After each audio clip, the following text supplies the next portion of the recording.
Anchor Monika से सुने समाचार। मधुबनी राजद SC/ST प्रकोष्ठ के जिला अध्यक्ष बने चरित्र सदाय पूर्व मंत्री समीर महासेठ ने किया सम्मानित। राजद जिला कार्यालय मधुबनी में राजद SC/ST प्रकोष्ठ की बैठक पूर्व मंत्री सह विधायक समीर कुमार महासेठ एवं राजद जिला अध्यक्ष सह पूर्व विधायक रामाशीष यादव की उपस्थिति में हुई। प्रकोष्ठ के जिला अध्यक्ष चरित्र सदाय की अध्यक्षता में हुई इस बैठक में सभी प्रखंडों में संगठन की मजबूती का निर्णय लिया गया। इस मौके पर पूर्व मंत्री सह विधायक समीर महासेठ एवं जिला अध्यक्ष सह पूर्व विधायक रामाशीष यादव ने मिथिला की परंपरा के अनुसार राजद SC/ST प्रकोष्ठ के जिला अध्यक्ष चरित्र सदाय को सम्मानित किया। बैठक की अध्यक्षता करते हुए चरित्र सदाय ने कहा कि केंद्र और राज्य की वर्तमान सरकार जनता के उम्मीदों पर पूरी तरह से पानी फेर दी है। पूरे बिहार में भ्रष्टाचार, सामाजिक जुल्म, अपराध चरम पर है। कानून व्यवस्था की हालत दिन प्रतिदिन बिगड़ती जा रही है। आम जनता की समस्या को लेकर जल्द आंदोलन का शंखनाद किया जाएगा। बैठक को संबोधित करते हुए मंत्री सह विधायक समीर कुमार महासेठ ने कहा कि बिहार में 65% आरक्षण व्यवस्था को 9वीं अनुसूची में शामिल करने के संबंध में केंद्र सरकार की तरफ से राज्यसभा में दिया गया उत्तर निराशाजनक है। अब साफ हो गया है कि केंद्र की NDA सरकार की नीयत इसके पक्ष में नहीं। लिहाजा राजद आरक्षण व्यवस्था को 65% बनाए रखने के मामले पर सर्वोच्च न्यायालय में अपना पक्ष रखेगा। राजद आरक्षण के प्रावधानों को राज्य में लागू कराने के सड़क पर संघर्ष करेगा। बैठक में कामेश्वर सदा, नंद बिहारी सदा, छोटेलाल सदा, आनंद सदा, सिकंदर सदा, लक्ष्मी सदा, मंगल सदा, वाल्मीकि सदा, लालदेव सदा, कामेश्वर सदा, बृहस्पति सदा, नंद किशोर सदा, राजू पासवान, रामाशीष राम सहित अन्य लोगों की मौजूदगी रही। अपना परिचय बताइएगा। चरित्र सदा SC/ST प्रकोष्ठ RJD के जिलाध्यक्ष नियुक्त किए गए हैं। क्या कुछ आगे का कार्य योजना है? आगे का कार्यक्रम मेरा है, राष्ट्रीय जनता दल के पदाधिकारी द्वारा मेरे ऊपर जो दायित्व दिए हैं उस विश्वास को मैं तहे दिल से स्वीकार करता हूं एवं उसको धरातल पर लाने के लिए हमसे जो बन पड़ेगा, हमारी क्षमता जो है उससे ज़्यादा आगे बढ़कर हम इस दायित्व को निर्वहन करेंगे। जिले में संगठन को विस्तार कितना जल्दी कर लीजिएगा? वो मैं अपने कार्य में लग गया हूँ। दो प्रखंड में मेरा जो है सो प्रखंड अध्यक्ष और लोग नियुक्त हो गए हैं। अन्य जो 6 प्रखंड है, 6 प्रखंड के लिए जो मैं सभी लोगों का नामित ये करवा रहा हूँ और अपने स्तर से भी लगा हूँ। जितना जल्दी ये इसमें अब विलम्ब अगर हुआ तो पार्टी का अहित होगा, इसलिए पार्टी का अहित हम नहीं होने देंगे। इसीलिए हम राष्ट्रीय जनता दल में कुछ महीनों के बाद विधानसभा चुनाव आने वाला है, उसमें SC/ST प्रकोष्ठ की तरफ से क्या सहयोग मिलेगा? हमारा एक सूत्री कार्यक्रम है। दलित महादलित बस्ती में जाकर जो समाज सोया हुआ है उसको जगाकर उसको बताना है कि हमारा समाज का हितैषी अगर कोई है तो राष्ट्रीय जनता दल है और श्री लालू प्रसाद जी हैं। उनके नेतृत्व में हम चले और राष्ट्रीय जनता दल के जितना से ज़्यादा हो उनके जैसे विधायक को जितावे, उम्मीदवार को जितावे, यही मेरा उद्देश्य है।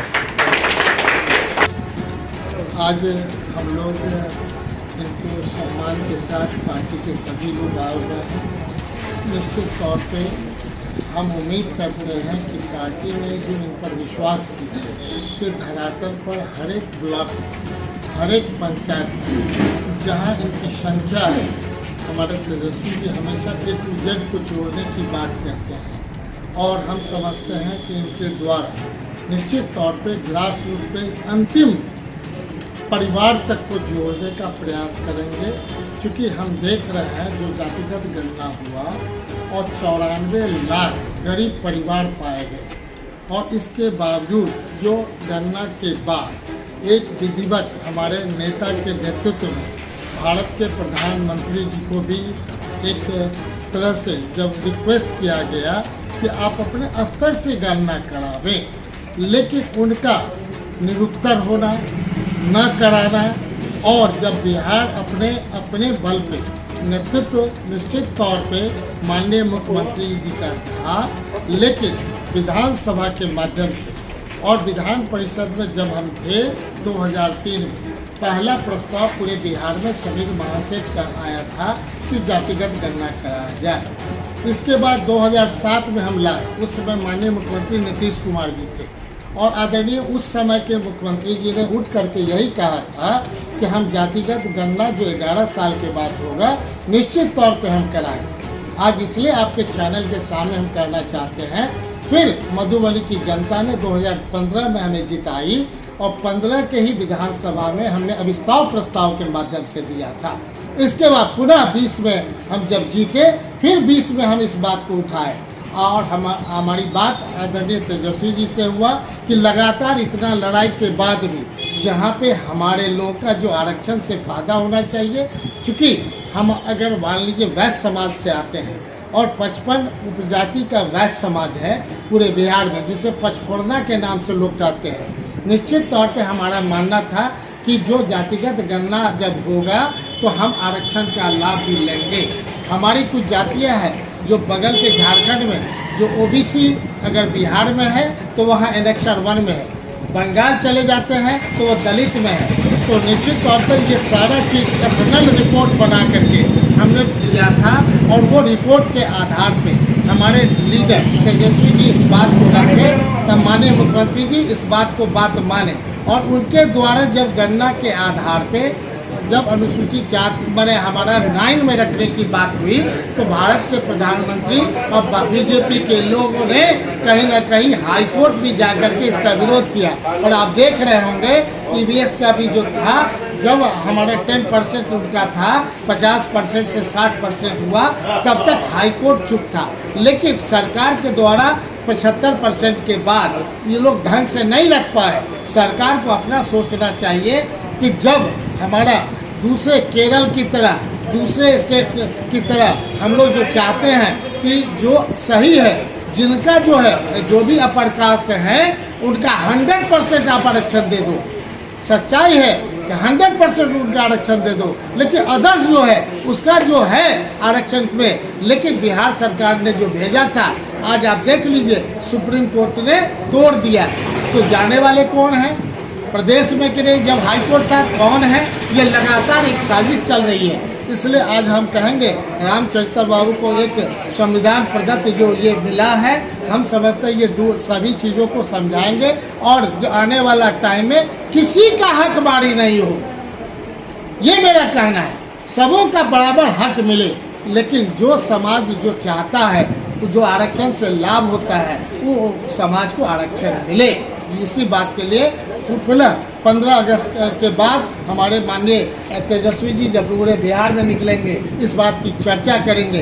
तब तक हमारा ग्रास रूट पे पूरे जिला में ये भ्रमण करके एक एक जगह इस चीज़ का पहले से अलग जगाएंगे और ये मसाल लेकर के चलेंगे और राजद का मसाल ये निश्चित तौर पे आगे बढ़ाने का काम करेंगे।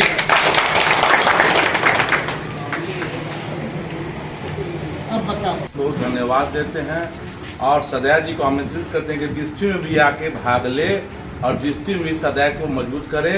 और हम लोग का सांसद, राज्यसभा सांसद अति पिछड़ा में काम कर रहे हैं, हरी जी हैं, काम कर रहे, बहुत मजबूताई से हो रहा है। भाई वीरेंद्र जी हैं और मधुबनी में समीर महासेठ और फैयाज साहब हर ब्लॉक में जाकर अपना काम कर रहे हैं और अपना पार्टी का संगठन मजबूत कर रहे हैं। बोले हमारे मंत्री जी कि आरक्षण तेजस्वी जी लाया था, आरक्षण समाप्त कर रहा है। हम लोग को सोचने पड़ेगा, जब तेजस्वी जी यादव डिप्टी सीएम थे, माननीय मुख्यमंत्री थे नीतीश कुमार, उस समय यह पास करके लाया था, मगर भाजपा का सम्राट चौधरी विजय सिन्हा यह आरक्षण समाप्त करने चला है। मगर 25 में जवाब देगा बिहार विधानसभा का लोग और बिहार का लोग उसका पूरा भाजपा का अपना विधायक समाप्त कर देगा। बिहार में आने वाले दिन में तेजस्वी यादव बिहार का सीएम होंगे। अपना परिचय बताइए। मैं किसान प्रखंड अध्यक्ष राजद बिस्फी, नाम अरुण कुमार यादव। आज हम लोग यहाँ पर हमारे दलित समाज से और बहुत ही सुलझे बिहार सरकार में प्रशासनिक पदाधिकारी रहे, पुलिस महकमे में और पुराने समाजवादी नेता, समाजवाद विचारधारा से ओत प्रोत श्री कलेक्टर सदाय जी जो पंडोल के निवासी हैं, आज हमें बड़े हर्ष के साथ करना चाहते हैं। यहाँ पर हमारे माननीय समीर बाबू बैठे हुए हैं, हमारे कई राष्ट्रीय जनता दल के नेता और हमारे सभी साथी बैठे हुए हैं जो जिला कमेटी के भी हैं। ये आज हम लोगों का जो सामाजिक न्याय श्री लालू प्रसाद यादव जी, श्री निधि, श्री तेजस्वी जी, श्री कर्पूरी ठाकुर जी, लालू प्रसाद यादव जी ने जो बनाया था, ताना बना बुना था, जिन गरीब लोगों के बीच में अलग जगाने का काम किया था, उस पर जो धार्मिक उन्माद फैला करके लोग करारा चोट पहुंचा रहे हैं, तो वैसे लोगों का मुंह तोड़ जवाब देंगे सदाय जी जैसे लोग। और ये पूरे जिला में संगठन बना करके हमारे जो गरीब भाई हैं, दलित हैं, पिछड़े हुए लोग हैं, जो दबे हुए हैं, कुचले हुए हैं, उन सभी को एकत्रित करके और मधुबनी जिला में इस तरह का, चूँकि ये समाजवादियों की धरती है, बाबू सूरजनारायण सिंह की धरती है, यहाँ पर ईश्वर गुरमैता जी आए, देवनारायण गुरमैता जी आए, कई लोग हमारे पुरखे रहे, राजकुमार महासेठ जी जो हमेशा से समाजवादी नेता रहे, साम्यवादी के रूप में हमारे भोगिंदर झा जी रहे। इस धरती पर ये जो हम लोग का सामंती प्रवृत्ति के लोगों की जीत होती है और हम लोग समाजवादी लोग हार जाते हैं, उसका जो कमी है, जिस तरह से हम लोगों को अपमानित करने की कोशिश की जा रही है, जिस तरह से शिक्षा से, स्वास्थ्य से, इस यहाँ तक कि प्रशासनिक हिस्सेदारी में भी अब हम लोग का काम छांटने का जो काम सरकार कर रही है, उसके लिए ऐसे लोग मुंहतोड़ जवाब है। और मुझे पूर्ण विश्वास है कि आने वाला 15 अगस्त के बाद आप देखेंगे पहली झलक, और 2 महीने के अंदर 60 दिन में मधुबनी जिला लगेगा कि यहाँ पर सामाजिक न्याय और धर्मनिरपेक्षता का एक परचम फहरा रहा है। इस तरह का एक